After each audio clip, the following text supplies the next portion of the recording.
contest is not important. It is too many comics think that their self-worth as a human being is wrapped up in the contest. That's not true at all. It has nothing to do with the contest. The contest is not important and it doesn't matter.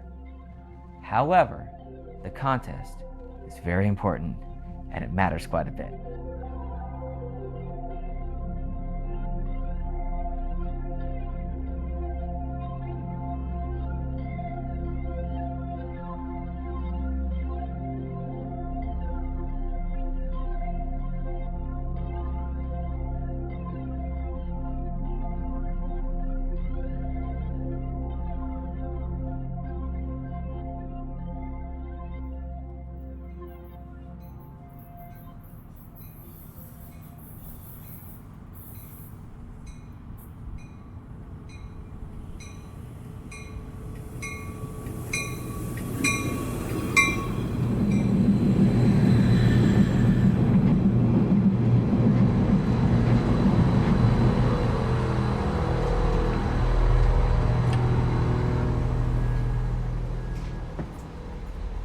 Y'all like comedy? I've been trying to get in better shape. I've been riding my bicycle. My favorite thing about riding my bicycle is going uphill. The more you ride your bicycle uphill, the more reasonable gas prices get. I've been walking too. I remember you. Favorite thing about walking is getting somewhere, anywhere. It's great, man. I was thinking, what would Jesus do if he were alive today? Would he walk? Would he ride a bicycle? I'd really like to think he'd be pimping in a G5 jet. He's freaking Jesus. I mean, have you seen that movie with Josh Brolin? He's W or whatever, George Bush or whatever. And he's like George Bush said he's never gonna let anybody out Texas him. I'm like, I'm not gonna let any comic out weed me, you know, I'm gonna make sure I got that taken care of. So. This is ATX Flash Mob Comedy, hashtag ATX Flash Mob Comedy. You should do it in every town you're in. Live entertainment is dying. We are losing a corporate battle to our minds. We need to get out there and reach the people one-on-one, grassroots. That's what I think. So, and what better way to do it than a bunch of people trapped on a train? My daughter, she's a baller. She's out at Bastrop High School. She's beautiful. If you're a little bit older, I'd tell you her name. She's 5'11". She's all defensive player of the year. Her biggest rivals, the Hutto Lady Hippos. I always thought that was the rudest name for a girls' basketball team. I mean, how dare they? So I went to a game. It was very appropriate. It made a lot of sense. We're trying to promote Austin comedy. We're trying to tell people about our funny people are in town. If something's going on here, they should be aware of it. That's all we're trying to do. I got in comedy by accident, literally. I never thought I'd be in comedy. I'm 45 years old. I never thought I'd do any of this stuff. If you talked to me Christmas in 2007, we wouldn't be talking about comedy. Maybe about movies I watched and stuff. But I got in this accident with my wife, and it was just, she got hurt real bad, and we were in this awful situation, and I had to take care of her at home for like years and years. And I had her in my kitchen, and she had a tracheostomy, and I would write these stories, these science fiction type stories where I'd pretend like I was Montgomery Wayne, my given name. I was the cosmic cowboy, and I'd go off into space, and I'd take a lot of drugs.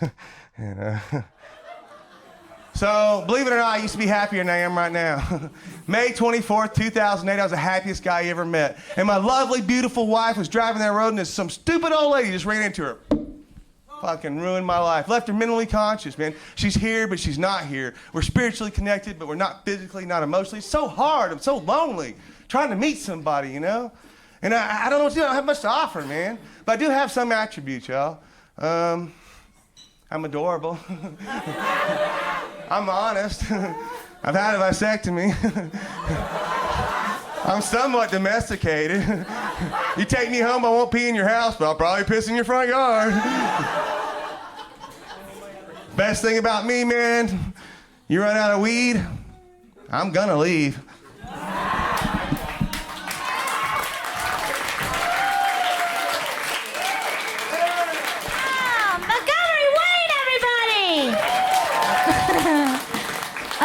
A good show, guys. My name is Avery Moore. This is The Late Slot. It's my favorite thing. Welcome to my favorite thing. Woo! We do it every Friday. It's so good. I love it. I'm just dripping wet over here. I moved from San Antonio to tell jokes. I moved to Austin to tell jokes. I left a very comfortable job as a props mistress and an actress at like a nationally credited children's theater. So I had a career in children's theater that was like done, and I was fine, and I could have just done that my whole life. And I said, no, let's move to Austin and be poor so I can tell jokes. I'm very, very nervous. Up, up, up, da-da-da-da. Look how handsome he is. A little Morrissey. It's sold out and they only left 30 seats open, but they're at the front of the line, so they should be able to get in. I hope they let me bring Jackson in. Thank you. We're really not here to see the Techno Doctor Cut. Well, he expects so much. He expects so much of himself, so he expects other people to step up to that. Hi, how are you? Good, how are you? I'm a hugger. Did you survive yesterday? I did. Hi, I'm Avery. Hey, Avery. Avery. Nice to how see are you you? at your opening as well. Yes. Yes, nice to meet you. Nice to meet you. Meetings. That's it. Here's Angela Reed. She's probably over. She'll be over. Oh, here's Lisa. Ladies and gentlemen, please welcome Avery Moore to the stage. Howdy, y'all. How is everyone? Moon Tower, baby? All right. Do you guys like pop country music?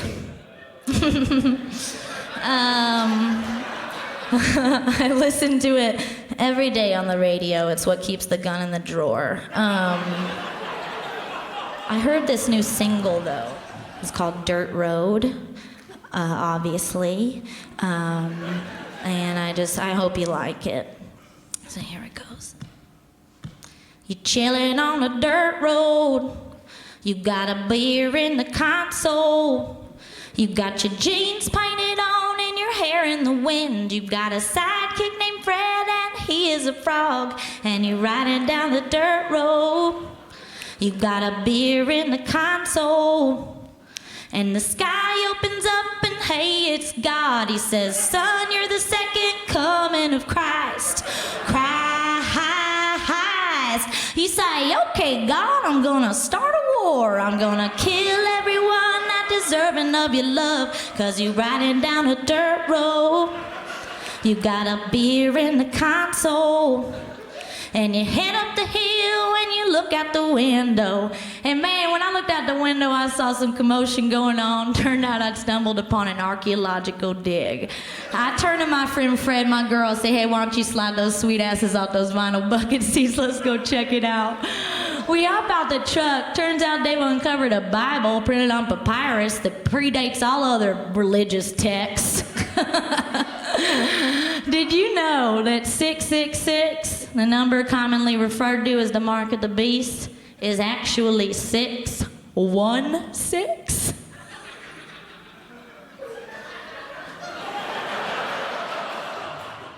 And you're riding down the dirt road.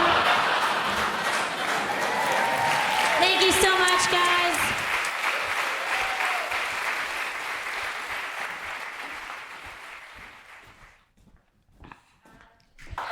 I listened to her because I couldn't hear her out there. She was wonderful. Thanks so much. Thank you.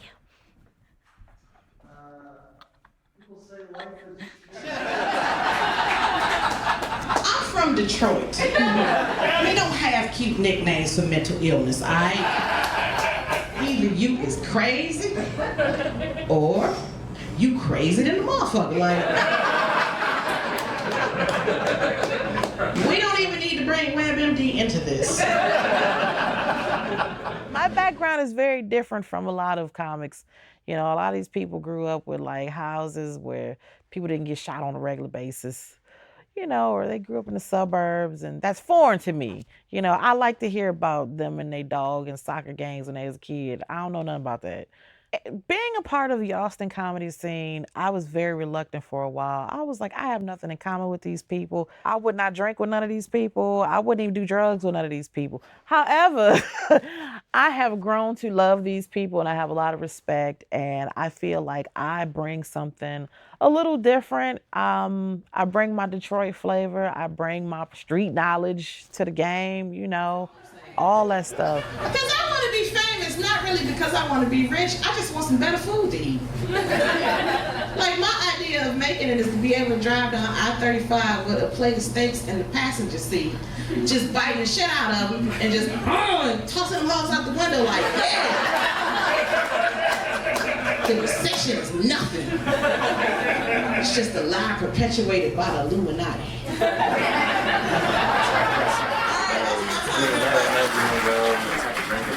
No, I gotta go straight home. I gotta work at 8 o'clock in the morning. We have fun night. It's the Blue Moon Show, and let's get started right away. How about a huge round of applause for everyone's favorite host and MC, Satan.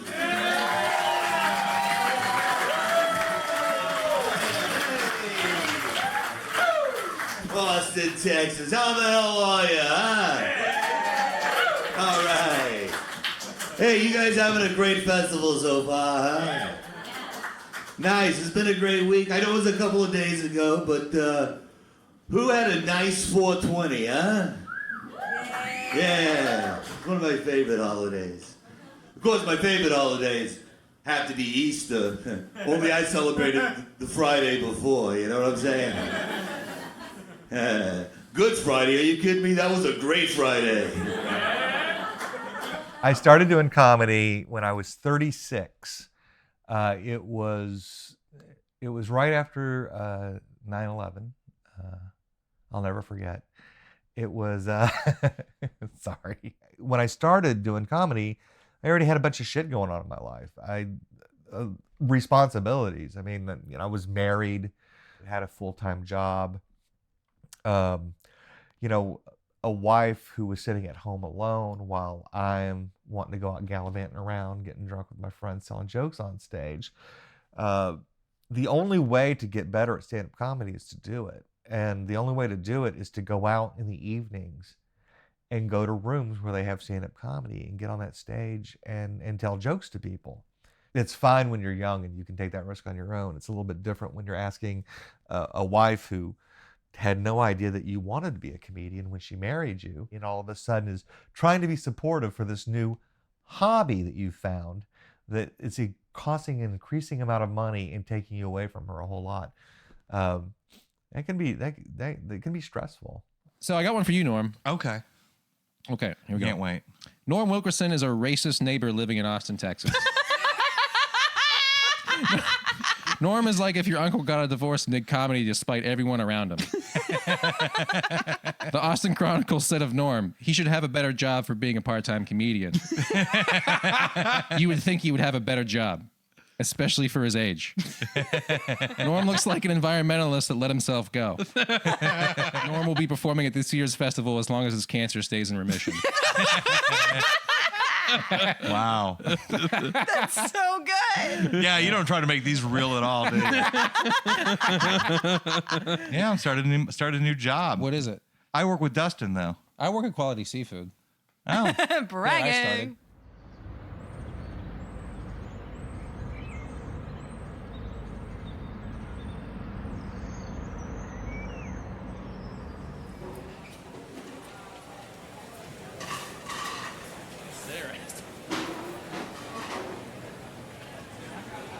Big Sean, you want to be on TV? I do have a day job right now, and a lot of times I go from work right to a comedy show, which is weird. You know, a lot of weird, nervous energy. It's like, hey, Danny, how do you like to relax? Well, after a long day of work, I like to grab an ice cold drink and then go give a speech. That's right. After 8 hours and my feet hurt, I like to get a microphone, stand in front of some bright lights, and then gamble with my own confidence. I just wanted to do something. I didn't realize it was stand-up at the time. I was doing like a lot of writing. It just kind of led to stand-up. That was the easiest thing to do. It's like, you can just get up on stage. I moved to Austin because I was very unhappy in Pittsburgh, which is the the way the scene was and the quality of the stage time was in loud bars, and just, I felt like I did most of what I could there, which is like host, somewhat feature at the club, did morning radio, that was kind of a goal. And a friend of mine, John Evans, also a comic who spent a lot of time in Austin, said, "You probably do really great here." And I came to visit for like 6 days. And then I was like, oh yeah, I want to live here. It only took 5 of us to move. It took 1 hour, and it's done. I mean, like, even the unpacking, this is the hardest part, and all I'm doing is talking and taking pots out. This has been like the week from, this is an eventful week. You caught me in a good week. Like, these are from my first wedding. I bring them with me for every divorce. They always come with me. For Christmas, my wife divorced me. It's okay. She thought she bought a man, and then the warranty expired, and now I'm at a garage sale. And open your mouth really wide. No, that's a great pose. Yep. I'll go with this. Are you a duck? Can you quack like a duck? We're little ducks. No. She's too smart for that. Texas trans mom feeds sugar to babies. You are getting put in jail. How can you live this long and not know this about yourself? I remember before I even came out at large, I was kind of out to a small group of people. I was talking to another comic in town, and he said both the simultaneously most awful and coolest thing anybody had said to me. He's like, "This is going to be great for your comedy career." And it's true. I feel guilty, but it's true. Like, all of a sudden, I'm a something. Like when you book me or when you put me on stage, okay, we're going to have a trans comic, And I feel like I know enough about what I'm doing that I'm more than that. Like, I'm also funny, maybe, sometimes. But at least the hook is something that I can bring to the table that I couldn't as just another dude with a beard and plaid shirt. Don't worry, I'm normal.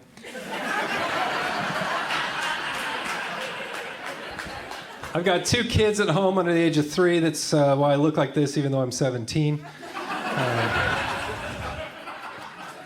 I'm joking. Parenting's not that hard. I mean, some of you parents out here? Anybody a parent? All right, we got one.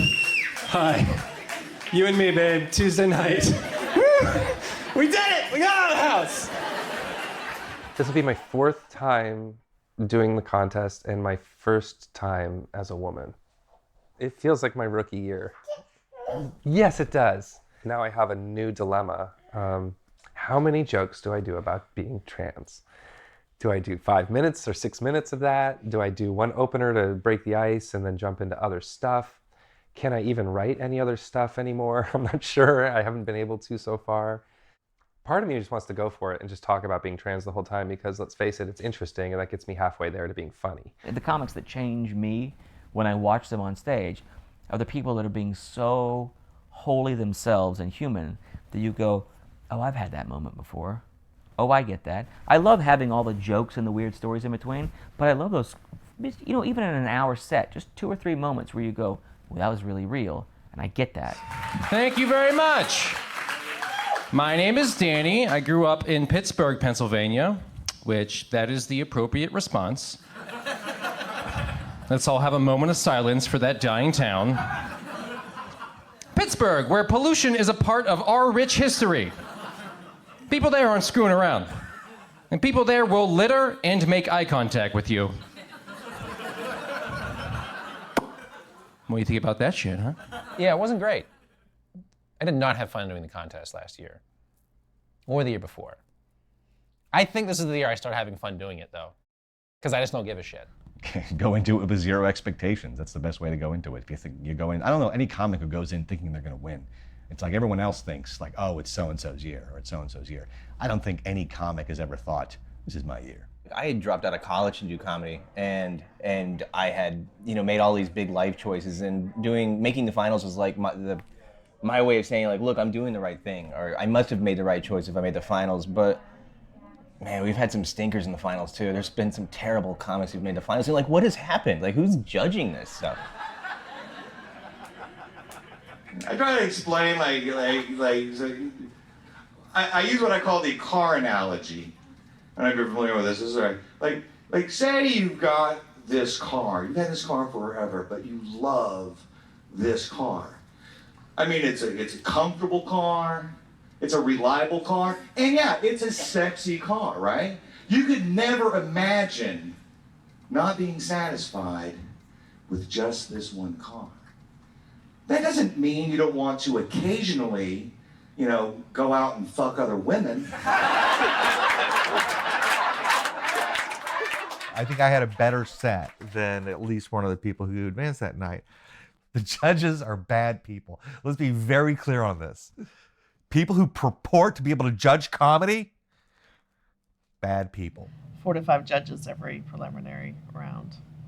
We just start in February, rounding up the people that we know enjoy it and that are good and are unbiased. That's why the prelims are so tough, because the judges don't know a lot about comedy. They have, their senses of humor aren't the kind of sense of humor that drives the scene, and they see something they don't like, even though it's funny, it might not advance because they didn't like it. Well, that comic worked a little dirty. Why the fuck are you judging? I have worked all of them, every single one for the last 20 years. Like, people are excited to come in to judge the semifinals and the finals, the Comedy Central and talent agents from Los Angeles and San Francisco. It's a big deal. It's potentially life-changing for not just the winner, but for all of the finalists. Got me Comedy Central, because I got in front of people from Comedy Central. It got me Last Comic Standing. It helped in many ways. Got stuck taking my niece to the park. We weren't even there for 5 minutes, and she was already whining about being always a duck and never a goose. I told her it's that kind of bitching that's gonna make you always a bridesmaid. So, he obviously really deserved to win the competition. So there are some people that I saw this year in the 3 nights of preliminaries that I did who I'm like, they could win. It's exciting. I don't know. They showcase talent. They bring new people that Cap City's probably never seen before, and all of a sudden they're like, wow, that person's phenomenal. It's a really cool thing for Cap City to have, and it brings in people like me getting to watch new comedians I've never seen. So yeah, in no way would I say anything negative about a competition. Last year for the contest, my odds were pretty good. I got in 3rd place out of 200 comics. So this year, I would like to hopefully win. But I'm not gonna hold my breath. It's been 30 years and ain't nobody black won. So, and it's been 12 since a woman won.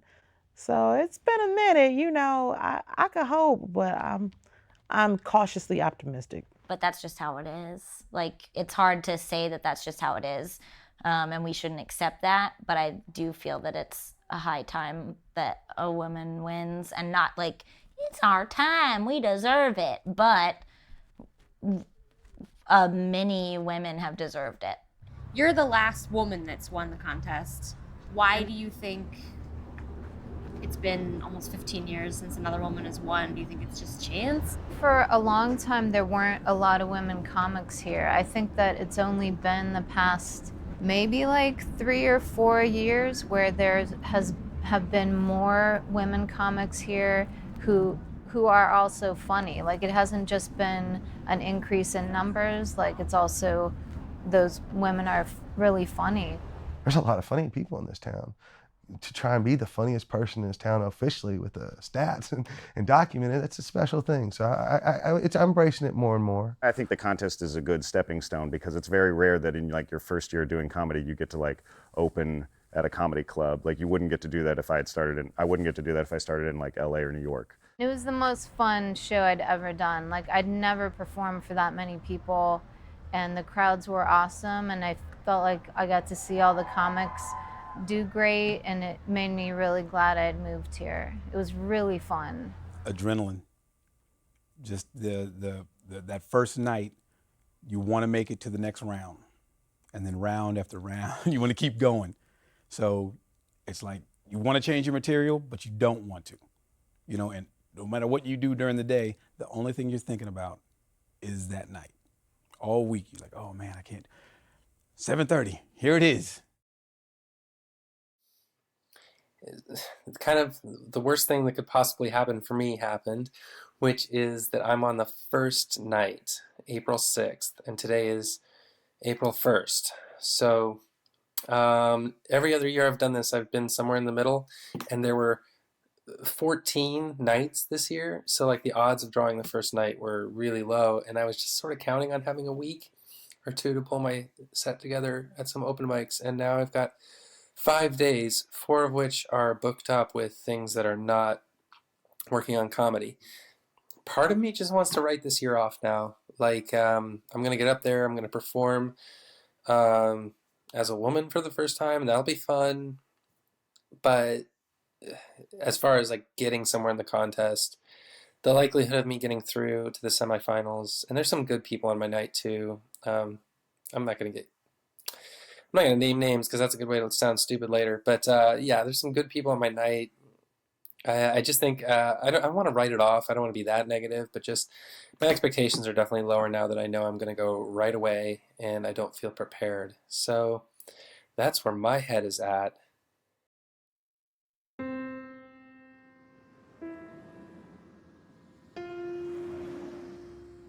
You ever spit a loogie in your hair? I've done that before. That'll make you want to get it cut off.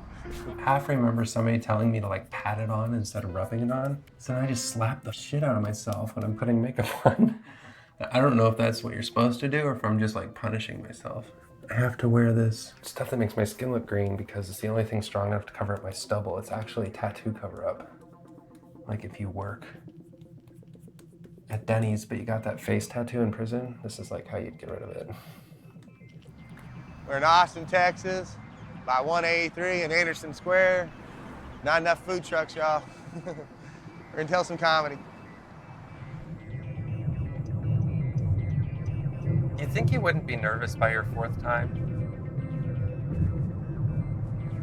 Oh, I'm real happy. Got some jokes. I don't even know if they're gonna work. Gonna try them out. Half the stuff is stuff that I've definitely never done here as a contest before. We'll see. Excited. Most prelims, though, there's only good 3 sets. You know, sometimes there's a 4th good set and it's a little bit agonizing, but the prelims are pretty obvious, and then just every once in a while somebody will make a wacky decision and everybody gets all up in arms. Lucky number 13. Woohoo. From what I've been told, you don't want to be first or last, but other than that, I don't know. Do you have people coming to watch you? Supposedly. I actually there's people that want to see my comedy these days. Not family and friends, but the rest of them.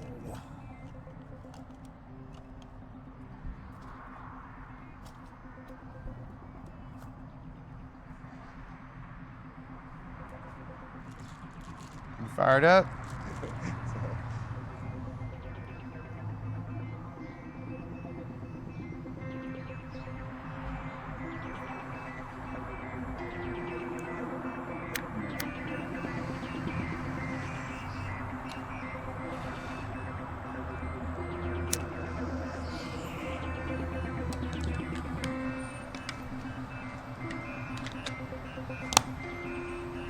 Here we are at the beautiful, newly signaged, still new to me anyway.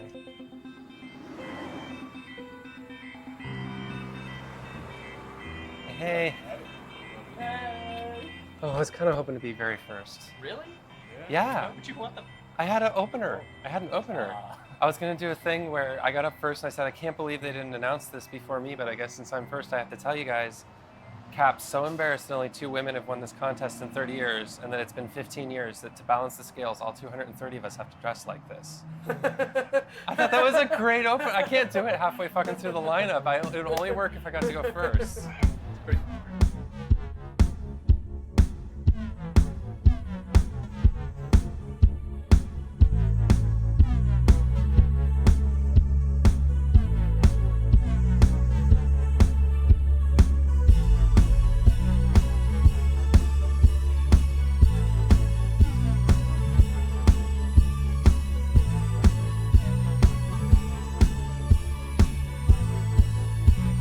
Good evening, ladies and gentlemen, and welcome to round 1 of the 30th annual Funniest Person in Austin contest. And now please help me welcome to the stage your host and MC, Matt Bearden.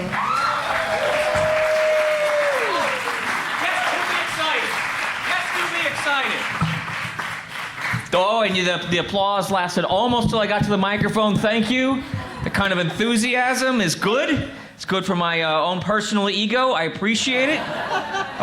We'll move forward. Hey, ladies and gentlemen, this is the very first night of the 30th annual Funniest Person in Austin contest. Hoorah! There are 16 contestants tonight. Each of them received 10 tickets to distribute to their friends and family to have them all show up this evening. And clearly, a lot of these comics have no friends or family. So really, no point. My name's Matt Beard, and I'll be your host for this evening's show. I won the contest in 1927, and since then, I have gone nowhere. So it has really worked out for me. Best of luck to everyone competing this year. Maybe somebody will grab the crown this year and do the same thing I did, which is to have children and give up.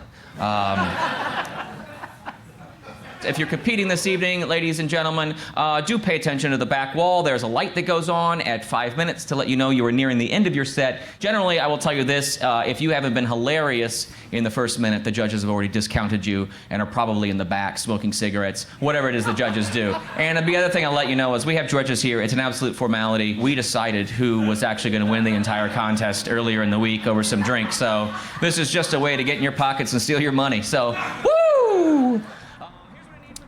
But so far, the only complaint I have is that everybody has been so goddamn nice. I am still attracted to women, on the theory that you should only change one team at a time. I'm a member of the Trans Lesbian Army. So I guess I consider myself a lesbian now. I don't know how do you describe it. I don't know what the word is for it. I'm all about that puss, no trumpet. Okay, that leaves a minute. This is Maggie Chris, ladies and gentlemen. Maggie Chris.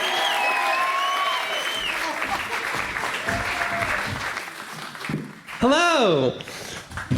No, you're not that drunk on a Monday. I am transgender. It's okay. We're all experiencing the same thing right now.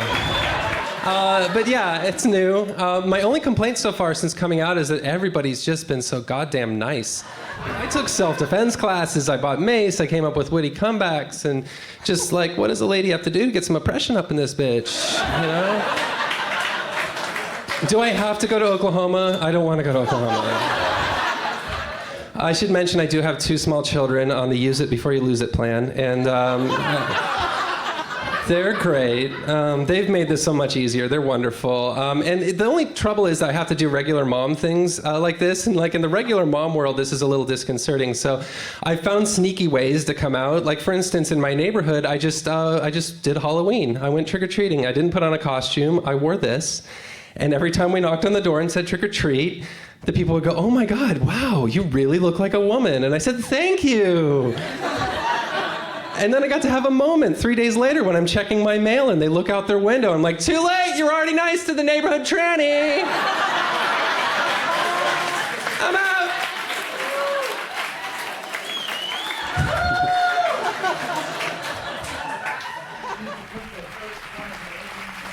Okay.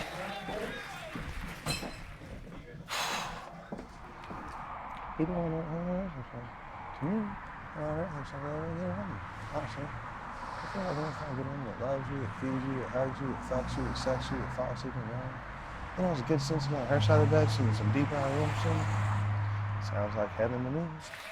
Got a nice rhythm going. We'll keep it going with Mr. Montgomery Wayne coming to the stage. Montgomery Wayne!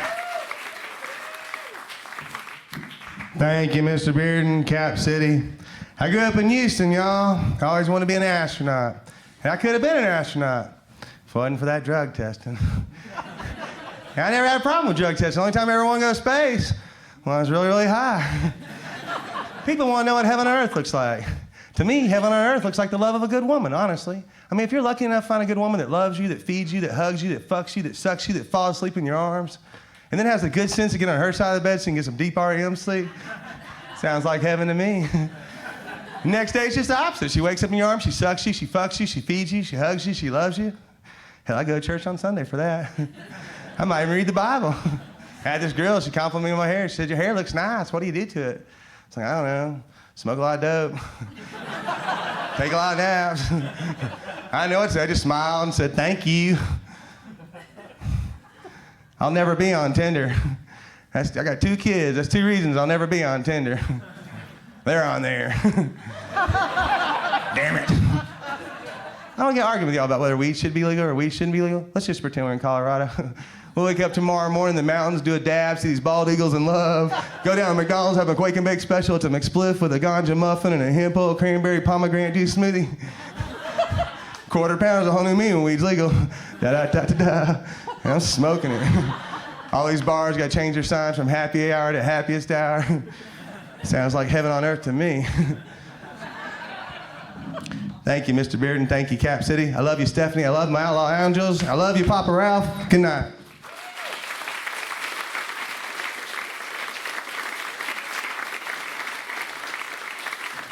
Montgomery Wayne.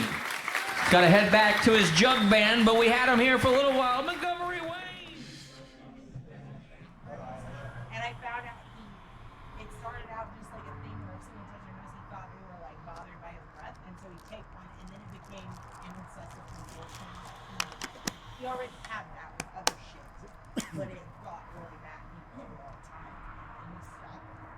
Pretty much hanging out with me and Michael because we were fucking with him, and we were just like in that. And when that happened, he got really anxious and upset about it.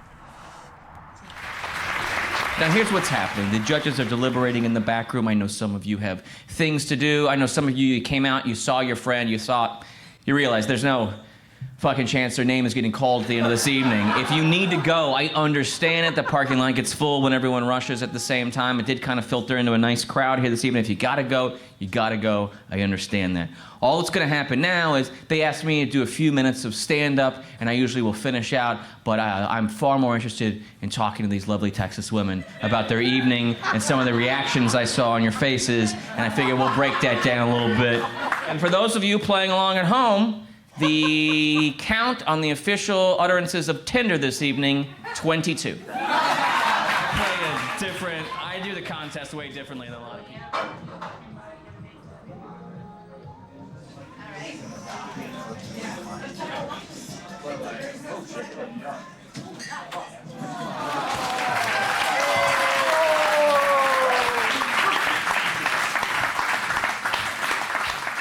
And we'll see what happens here with some of these things. Kat Ramzinski is going to the semifinals. Kat, there you go, girl. Congratulations.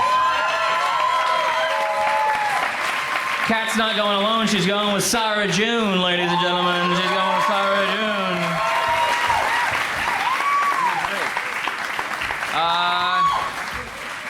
They love the ladies tonight. Maggie Chris also going to the semifinals.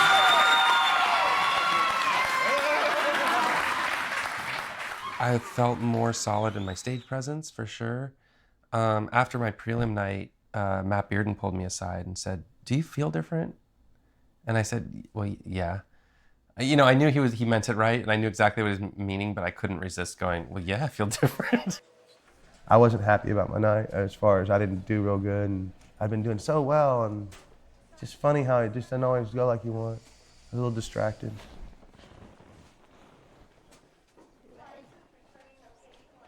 Comedy still hasn't met what I had with Stephanie on a pretty much a daily basis. We laughed way harder than anybody ever laughs at the comedy shows. And they weren't really jokes, it was just two people being silly, having fun. And it was jokes, obviously, but because, I mean, there were words. But yeah, I mean, so, you know, I missed that. So I guess I was looking for that energy at first. And I was looking for her laugh.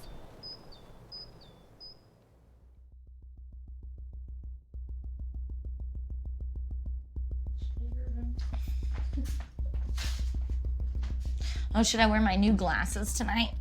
Oh, do you got new glasses? Look how awful they are. Oh.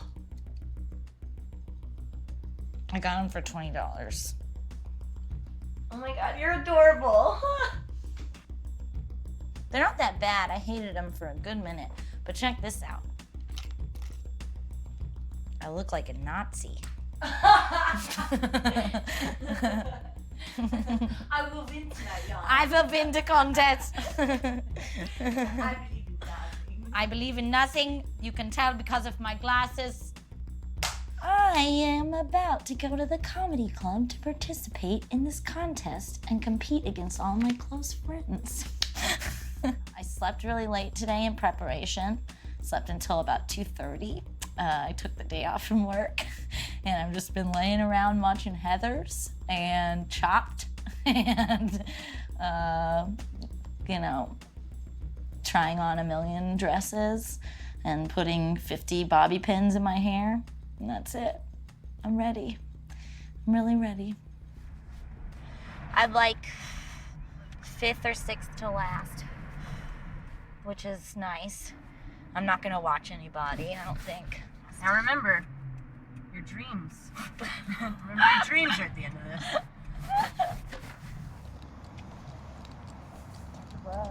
Thanks. We're in it to win it. Or just to do our best. What you want? Okay. Can I have a shiner and a bullet? Thank you, dear. And here's that. And then I'll pay for the other one. And then I'll eat food, maybe? I'm gonna eat fried pickles.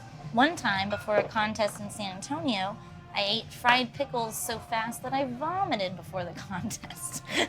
A whole basket.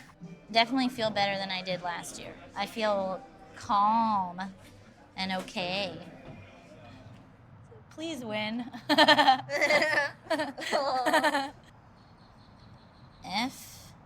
FPIA starts in 20 minutes.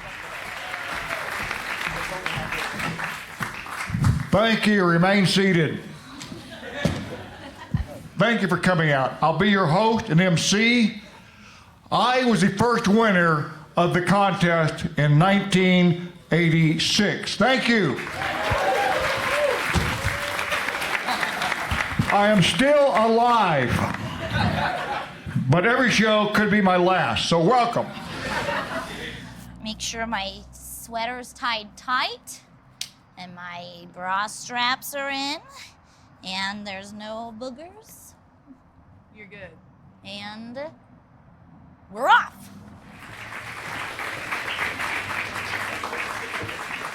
Hi, please welcome to the stage, Avery Moore.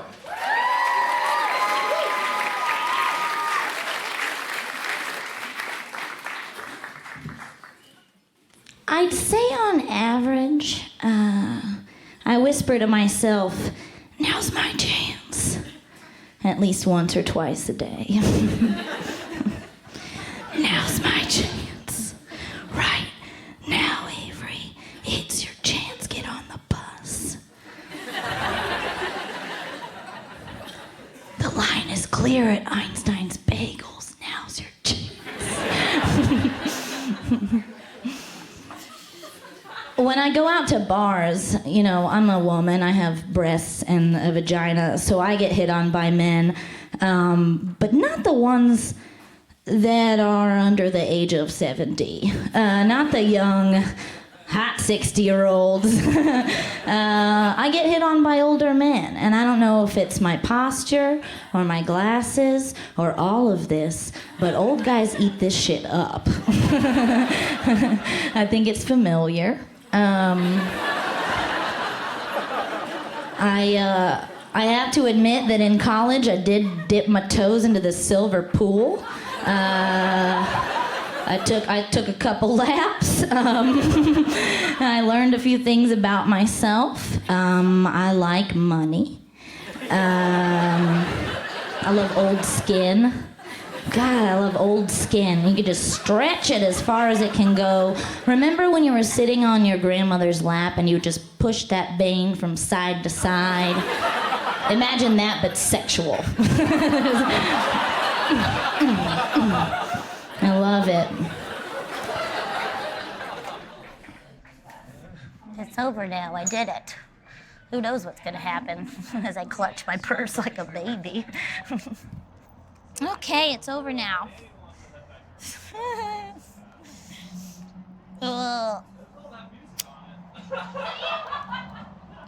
Not watching everybody helped a lot. Here they come. Avery Moore, semifinals Avery Moore. Where's Avery? Here she comes. There you are, congratulations. There's your name on a piece of paper. I'll stay. Hi, She knows me from Silver Alert.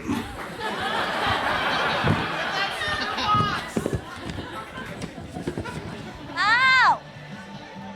I did. I made it. Feels good. My most famous friend. Yay! One step closer. Yay! To not moving on to the next. I'm Rosie. I was one of the judges tonight. Oh, nice to and meet we thought you were. I work at KXAN. He's a reporter with me at KXAN, and we just died when you walked on stage. All right, I'm gonna follow y'all. All right. Just text me wherever you want to go. Okay. I'm glad that first one's over. I know, dude. I just want to make it out of the gate, you know?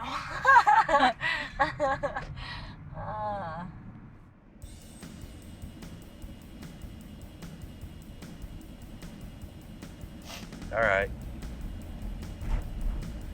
Am I supposed to be saying anything funny right now? I mean, can you? I can't. Is that possible? I don't think I'm gonna advance. And I guess if I do, it'll be a pleasant surprise. But I've never made it out of the preliminary rounds. Never. Never gotten past the first night. Which I think huge injustice. This year, though, it's all going to be different. This year, I'm just going to, first of all, I predict that I'm going to win the whole thing. Why are you laughing? That is so fucked up that you would laugh at that. somewhere in the middle.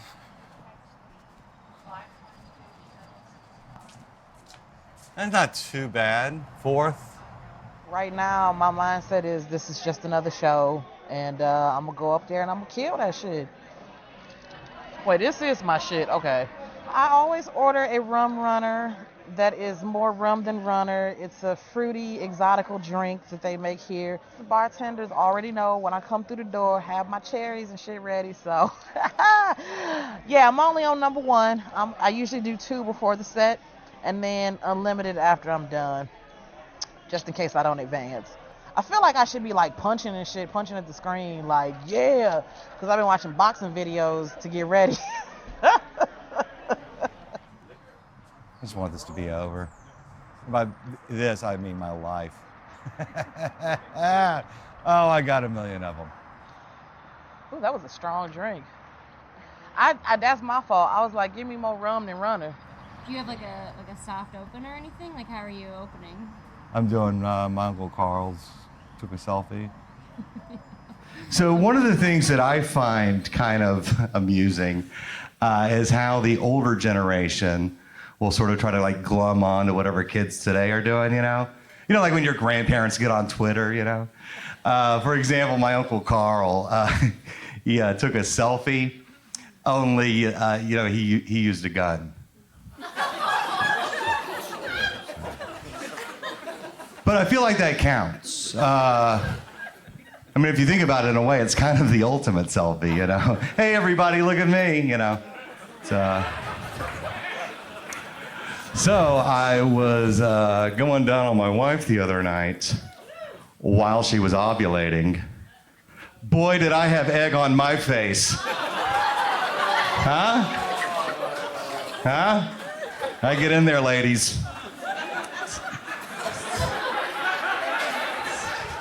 Thanks, guys. Y'all have a good night.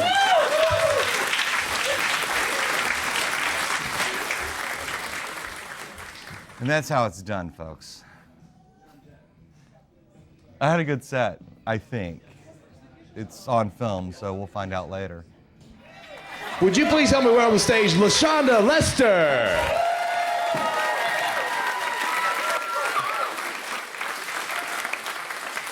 Thank you. Oh man, I have been having a rough weekend. I got called out for slut shaming. So I was down on 6th Street and the girl come by and she was walking down the street and then she just pulled her shirt up and it's like, woo! And it was just like raw ass titties. And I was like, damn girl, if you got your titties out on the Tuesday, what you gonna do when Friday get here? My friend was like, oh my God, LaShonda, did you just slut shame that girl? What? Bitch, I would never. What the fuck is slut shaming? And then she explained to me that it was wrong that I had talked about that girl's raw titties like that. And I should be happy that she was confident enough in me to pull her titties out like that. And I'm just sitting here with the black lady head nod talking about, So you saying we can't talk about hoes no more? Who said that shit? Huffington Post.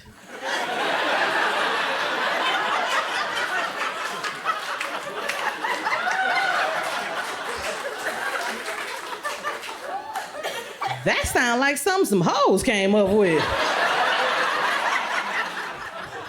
Hell yeah. That's what be so crazy. After the show, people be wanting to talk, and I'm like, oh, I'm high. Come on. I done took all my shit off. I done put my rope chain in the bag. And your semi-finalists for tonight, you ready to keep your hands together one time? Come on, round of applause as you go. LaShonda Lester.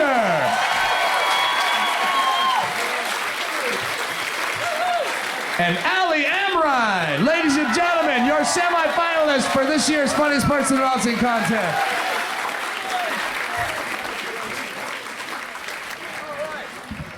Yeah. Going to the semifinals. Time for another drink.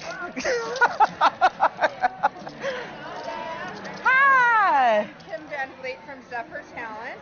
Oh, nice. Do you have an agent already? I do not. Honestly, I'm kind of glad it's over, dude. Well, yeah. So glad this part is over. Me too, I know. Good. So glad it's I don't over. even care from this point on. This was my last year doing the contest, so I don't have to put myself through this anymore. I don't know, like, I turned 49 yesterday, so, like, I'm almost 50. You know what I mean? And it's like, I just got this new job, and it's like a good job, and I get good benefits. It's a good company. You know what I mean? And it's like, I've been putting all this. I've been investing a lot of time and energy into comedy for a lot of years now, and it's not getting me anywhere. I'm not, you know what I mean? I'm not going to be a professional comic at this point in my life. It's just not going to happen. I don't know. Also, I'm just not digging comedy that much. It's just not as much fun as it used to be. First season I did Last Comic Standing, I left with something I'd never had before, which was stage fright. I had had nervousness, real honest to God, oh, this is a different show, this is an interesting new venue. But I froze up twice doing shows where I choked. I've never done that before in my life. I started having panic attacks last year. Once on stage, that was pretty bad. Like I had to stop and like, you know, and I felt like I was gonna black out. There was one time, oh God, this is, I feel like, okay. I left because I was doing the open mic at Cap City. It's probably a couple months afterwards. And County was hosting, and right before I went on stage, paralyzed. Couldn't do it. I just tapped him, I was like, I can't do it. Go to the next guy. And he's like, okay. He's like, just go take a walk. And I took a walk and I like broke down like outside Cap City because I was like, I feel like I can't do this anymore. Yes, it's the semi-finals of the 1000th round of the contest. Hurrah! This is very exciting. So 4 people from tonight are going to advance to the finals, and whoever goes to the finals, then someone will win. And if you win the whole contest, you get to run nachos out of the kitchen for an entire week here, which is very exciting. Everyone in the world is gonna think I'm a chain smoker. Okay. It's gonna be fine. It's gonna be fine. Quit smoking cigarettes a year ago, which is nice. No, you don't have to keep clapping more. Come on. No. Just a hero. That's it. I quit smoking cigarettes a year ago. It's nice. I got my sense of smell back. Also, I can see ghosts again, which is nice. People always ask me how I quit smoking cigarettes cold turkey. Vicodin. It was pretty easy. So every time I wanted a cigarette, I instead had a Vicodin. And then every time I wanted a Vicodin, I had a Vicodin. I like Vicodin. Yeah, I was watching Columbo and I was like, I gotta go outside. I gotta go outside. No. My friends are good. Nobody's talking to nobody. They're just walking around, bumping into walls. It's just no eye contact. I mean, because we're friends throughout the year, but as soon as contest comes around, it's like... Turns everyone into just crabs and slobbering, hateful monkeys. That's what it does. That's what the contest does. It's embarrassing to watch, and I love it every year. And you're riding down the dirt road. You've got a beer in the console. And the sky opens up and hey, it's God. He says, hey, I'm an artist, please.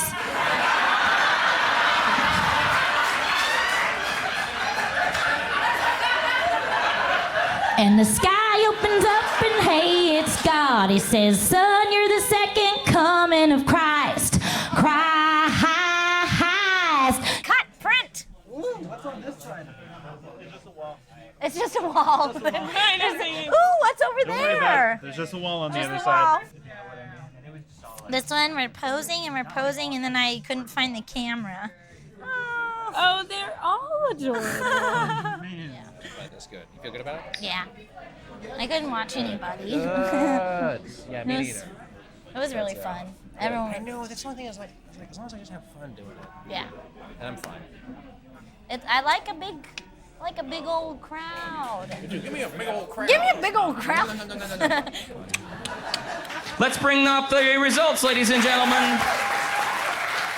Avery Moore, ladies and gentlemen! Avery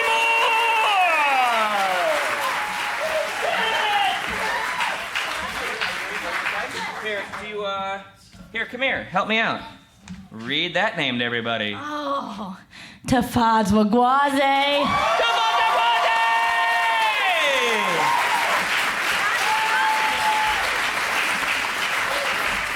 One more lady.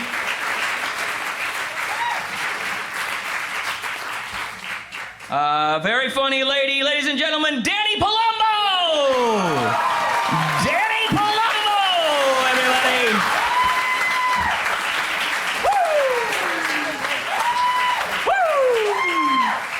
Danny Palumbo, huge boner, ladies and gentlemen, Danny Palumbo. Sporting a lot of wood there. Look at that, huh? Special boner pants he's wearing tonight. Fun of everybody in his boner pants. All right.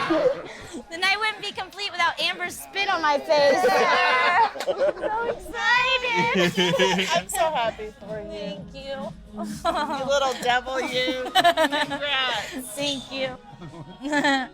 I'm texting my sweet. Oh. I felt pretty cool being like, getting to the finals, you know? You get that sweet credit and all those showcases. Finalist in FPIA. Finally. It's good. Hello. How are you? Fine, how are you? I'm great. You thirsty? You're gonna hold on. You know what it is. I'm gonna drink the shit out that drink.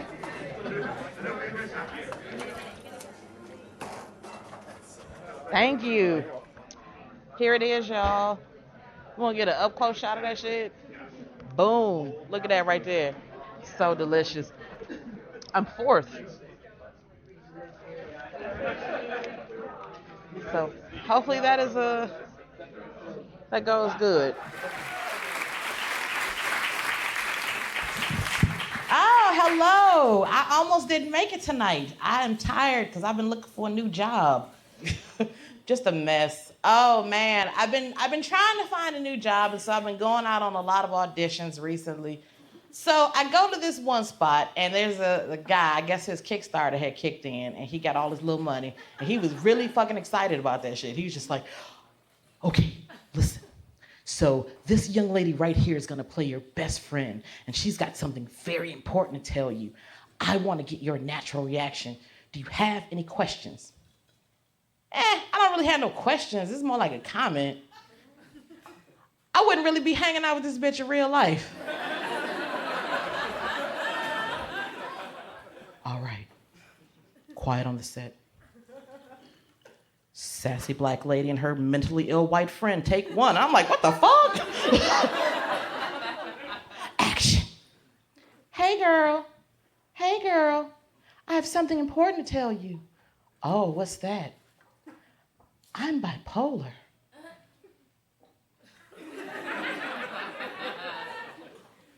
Well, damn. And the director was like, cut. What the hell was that? That was my natural reaction. I'm from Detroit, and we don't have cute nicknames for mental illness, all right?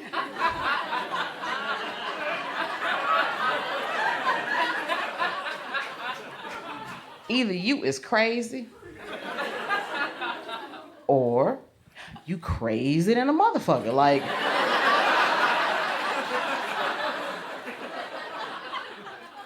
we don't even need to bring WebMD into none of this. So then I ended up back here tonight, you know what I'm saying, trying to get chose for some shit. Just keeping it real. Never met a vegan homophobe before. I did all right. They're a weird crowd. Really? How are they? I thought they were just shitty. I was trying to be nice. I don't know. I was just like, fuck. We'll see. I don't know if they ain't drunk enough or what. I am gonna go get me a strong ass drink. Something strong and brown. I ain't making no predictions. Do you think that where you are in the lineup ever matters, or? I don't really know. I couldn't even really say. Were you happy for your night? I was all right. I guess fourth was all right. It was better than first. Ladies and gentlemen, put your hands together for finalist Ella Gale. Don't stop. Give it up for Rob Gagnon. Congratulations. Andrew Dismukes. Keep it going for LaShonda Lester. Those are your 4 finalists. How about a hand one time? A little high five from Garrett Brown. There you go. Congratulations. I'm going to the finals. I'm going to the finals. Let me show you my name. Oh, shit. Oh. The last time I did the contest, I took second place. The year before that, I took second place. And the year before that, I took third. And after that, I said, you know what? It's been fun. Roulette should have won. Roulette should have won hands down. If you look at the first 5 years of the contest, it's a very diverse contest. Have you looked at the first 5 years? I mean, there's ladies in there. Is it conspiracy? Is it rigged? Is it racist? Do they not want a black person to win? You know what? What do we got? 2016 coming up? Yeah. I think I'm gonna come back. Kid's coming out of retirement. Dust off the jokes.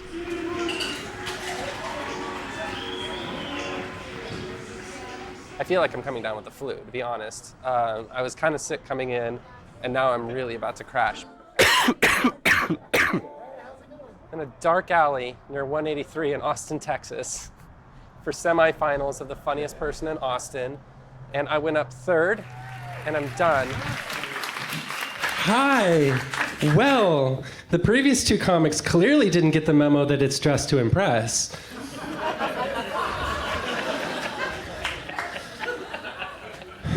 No, just kidding. I'm transgender. I get to look this good every day. Thank you. You can start throwing flowers. There's a lot of confusion about transgender people. People assume because we switched one team, we're going to switch two teams, but that's not true. I'm still attracted to women, which is a little confusing. I've been trying to explain it to people because they ask, are you gay now? And I say, yes. And they go, so you're into men? And I say, no, I'm into women. But you're not gay then? No, I am gay. It's like it's very simple. I'm the kind of homosexual who wants to put a penis in a vagina. I don't know why that's so hard. And it's just an absurd thing to say. But that night when I said it, it felt very sad and lonely to me because I think I was having issues with self-esteem. Dating was going weird. I was all up in my head about how people saw me from a sexual interest point. And I didn't think it was funny that night. You know what I mean? The joke wasn't funny to me.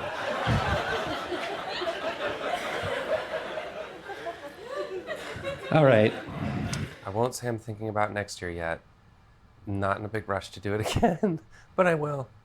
That's the curse of this, is that you do it every year until you get it right or learn that you don't need it. Thank you so much for coming out. We super appreciate it. One more time for these guys. Thank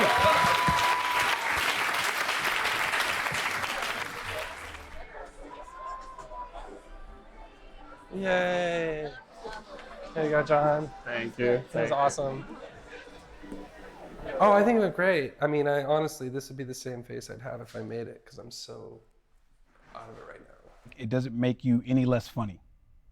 You know, losing is not really losing. You can still persevere without being one of the top choice and still be productive and funny. So, yeah, people are going to be mad if they didn't make it in and you did. Who's this guy? Why did he make it in? Well, he had that funny bit about the Flintstones.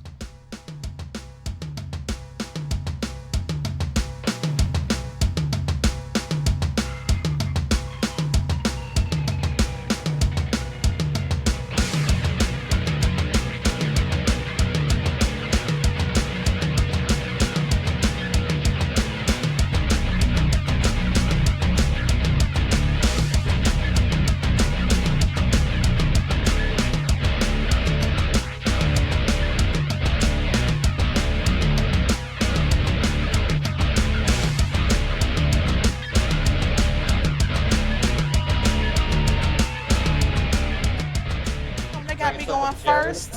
What? They got me going first. Right. You I'll- can make the best impression. I set the tone for that shit.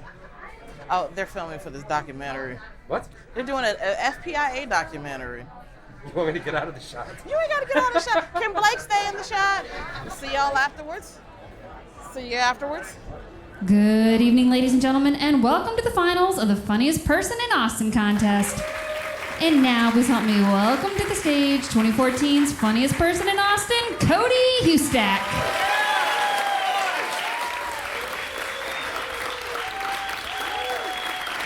Hey, where am I missing people at?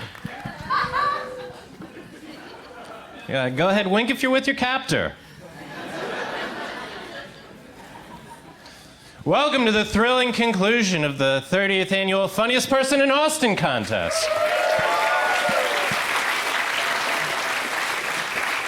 Hard to believe that just 2 months ago, 230 self-proclaimed comedians started this whole thing.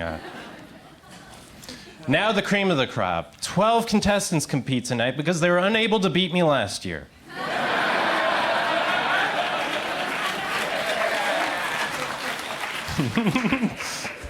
A lot on the line tonight.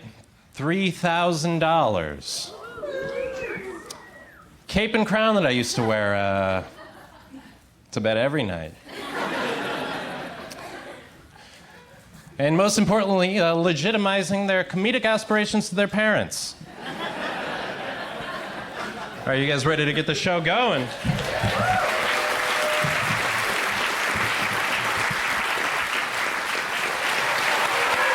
More.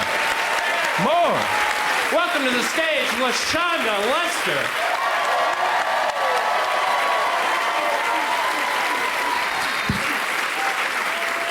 Thank you. Oh man, I have just celebrated my 11-year anniversary of living in Austin. I moved here from Detroit, so that is some big shit. Remember the Chronicle used to have these little numbers you could call, and it was always next to the lady who charged $75 an hour for a massage. So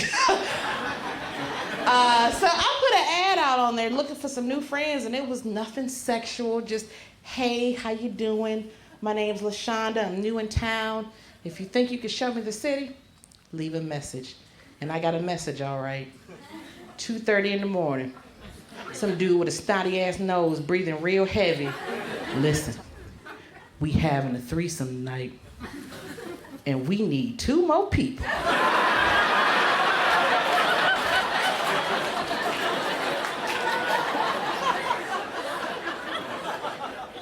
Don't you wish you could find out who the crazy people was, like in the cartoons? Like, remember in the cartoons, they used to have them dudes with the swirls and shit, and you'd be like, oh no, Bugs Bunny, don't fuck with him. That nigga's crazy. Come on, I'm gonna go smoke a cigarette, we'll talk. I wasn't really scared going up first, because I was like, well, you know, I've hosted before. I feel like I made it through. I mean, you know, I did my set. I'm proud of my set, I practiced it. Yeah. So, you know, now it's just a waiting game, you know, to see how everybody else does. And, you know, I ain't making no predictions. I did a completely different set. I mean, that shit is still funny too. So, yeah. Please welcome to the stage, Danny Palumbo.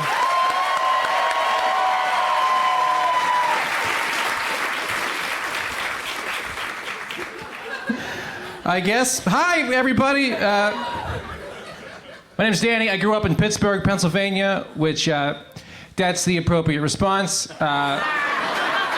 Let's all have a moment of silence for that dying town. I got family back home. I tried calling my mom today, and she didn't answer again. I realized today that I call my mother way more than she calls me, so, like, I don't know. What do I do? Start playing it cool? Right? Give it a couple days, maybe. Maybe go back to texting. I don't know. Maybe, oh, you know what? Maybe I said I love you too soon, and that's what happened. I just thought 29 years would be okay to say. You can say it back if you want to. Ow, she hung up. She always does that shit. Have no recourse for how you feel for a little while? You're in a documentary now, Jackson.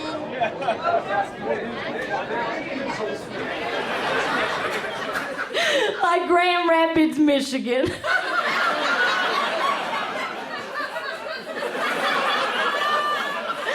Cause you're riding down a dirt road. You got a beer in the console. God is my dad and I am his son. You're all sinners, I'm gonna fucking kill everyone.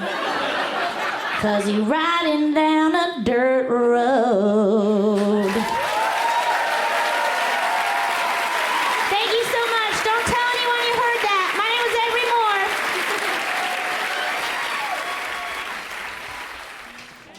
Avery, you fucking killed it, Mama. I hope you win so bad. I want you to win. Holy shit.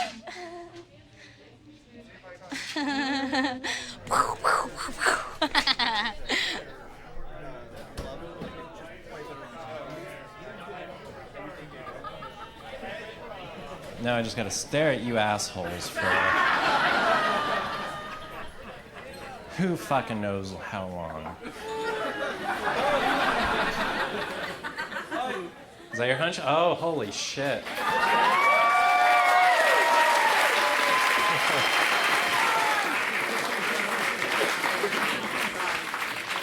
Oh. Have mercy.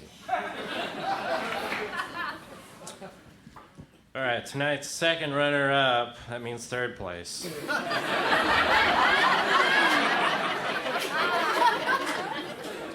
Second runner-up and winner of $500, Ella Gale.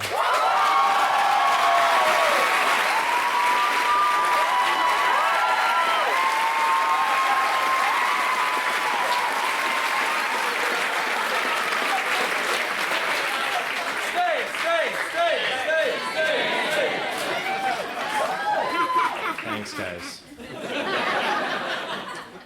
Here's first runner-up. That means?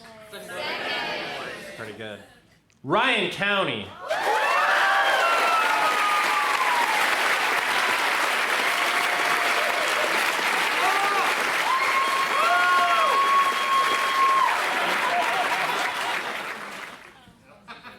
And this year's funniest person in Austin, winning $3,000. Danny Palumbo.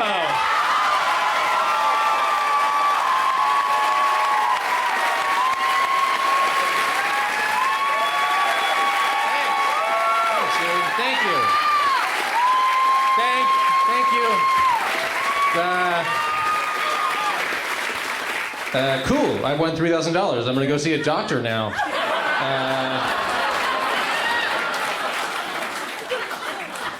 It's nice that after consecutive years of white guys with beards winning this contest, that a white guy with a mustache wins it. Another white guy with dumb facial hair has won the contest. Because last year people were like, oh, consecutive winners with white dudes with beards. So I wanted to make that joke, and I'm glad I addressed it up front because I found out that's all anyone was talking about. All you hear from the worst white male comedians is that comedy's tough for white males. We don't get anything. They just give the spots away to minorities and women, and that's such horseshit. I'm proof that's horseshit. So this is for diversity, everybody. What are you doing back there right now? What? Wait, do it for what? Yeah, okay, sure. Yeah. Comedy's very subjective. What one person may think is funny, somebody may think is offensive. They have a formula of what they're looking for, and it's just well, yeah, if y'all are looking for this, this, and this, why are you having a contest? If you just want young white thin dudes, then I will save my $15 to go get high with. It's nothing personal on the judges. If that's what you're looking for, then just tell me and I will know to step back. It's like playing the scratch off, and you could win $50,000, but they didn't tell you the jackpot was already gone. So you still out here just scratching your ass off I know I'm gonna win. I thought it was bullshit. Yeah, I was really excited for a woman to win. I thought that someone was. I was like, ooh, we're on a roll, baby. And we were just stacking them up. And then I love Danny, and he really did deserve it, and he was really funny. But I was a little again. I don't think any of the winners from the past 15 years, from 2000 on, have been undeserving. I've seen all of them do sets. They are all still active in the scene, except for one or two people who have moved on to bigger things and other scenes, you know what I mean?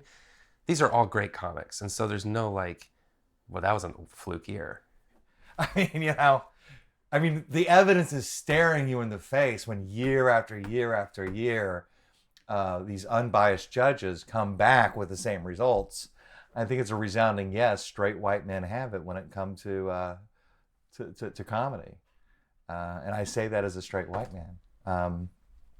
So what's your excuse? I do think the same judges circle through for finals year after year. And as much as I appreciate their industry experience and the knowledge that they bring to the table, why not try a new panel? There's other people with industry experience. Maybe the panel of judges being different or diverse might tweak the results up a little bit over the long haul. Austin as a whole is inexcusable. I mean, I came from Houston, and the fact that I come there from Houston and it's 20 years later, I'm still hipper than in a race relation-wise, and everybody in Austin is kind of ridiculous, So I'm the guy with the cowboy hat. I shouldn't be getting along with everybody like that.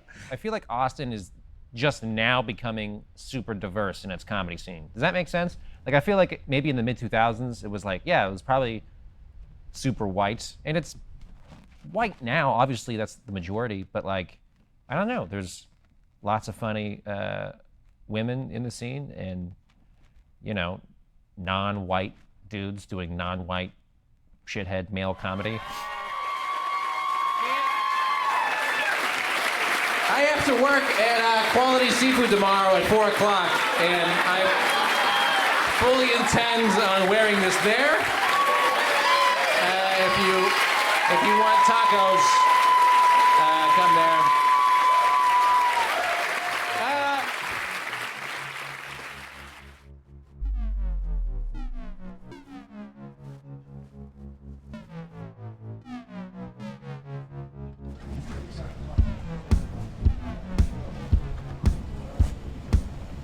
Hey, Lee. How you doing? I noticed you weren't wearing a cape and crown. That's weird. Hey, guys, just want you to know nothing changes. I'm just like everyone else. I'm just wearing a cape and crown right now. And, well, you know, it's not a big deal. I just, sure, yeah. I was actually pounding the dashboard last night because I was excited I don't have to do the contest anymore. That was the thing I was most excited about.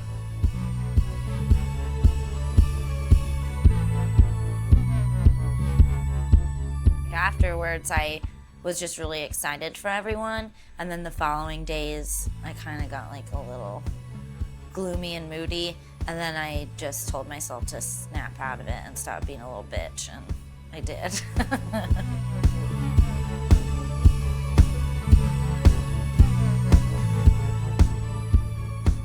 I don't think I'm going to do the contest next year.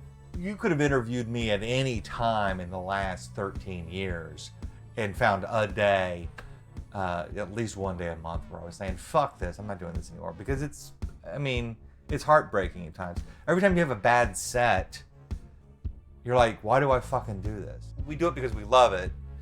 And then if you are successful and you can make a living doing it, that's even better. But, I mean, you're doing it hopefully because you just love doing it.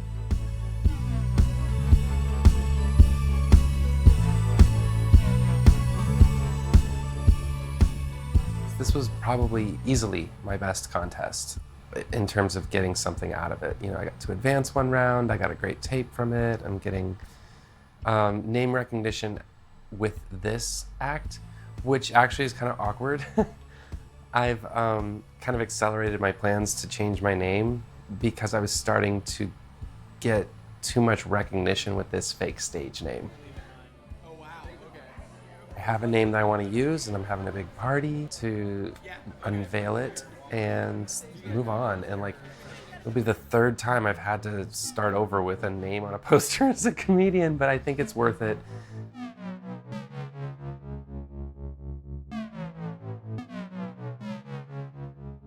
This is the first year where I knew all the finalists pretty much, and I'm like pretty close buddies with them all, and so that was pretty special. I mean, you know, I've just been doing shows, been having a lot of fun trying to get Stephanie to Austin, and feel like I'm getting close to my comedy goals.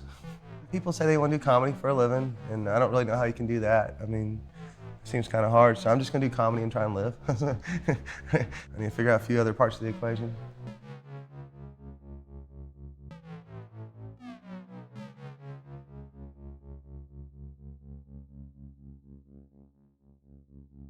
That shit is very stressful. Like, people be trying to be like, ah, man, I don't care about the contest.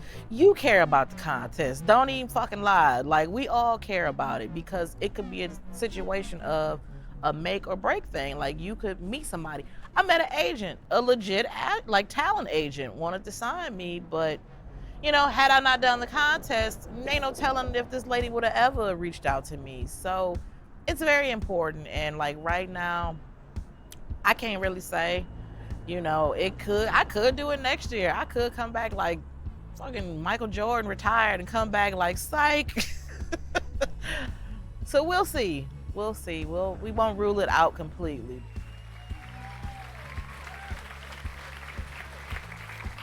And ladies and gentlemen, this year's funniest person in Austin, everybody, LaShonda Lester!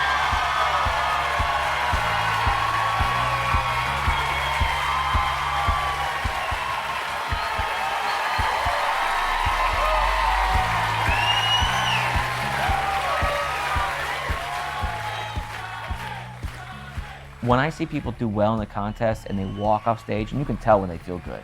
You can tell when they shake your, like when you're hosting and you walk up, and I always like to shake a hand. It's the whole reason I went that night.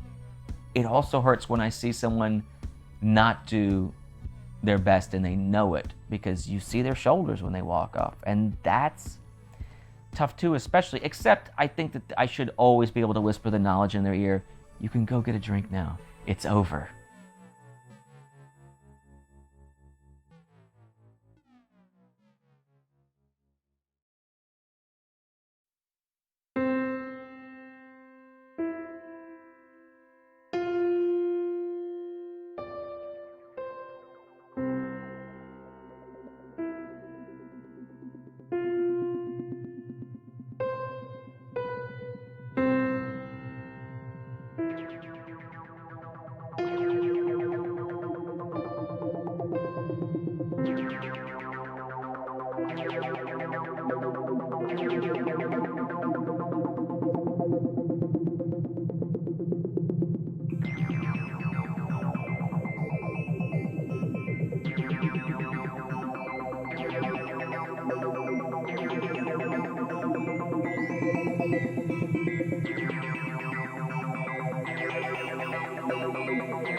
Here's what I'd like to say to the contest. I'm coming for you. How much is it? What's the grand prize? What am I working for? $3 grand. $1,000? Yeah. You owe me that. Getting paid. B-roll that.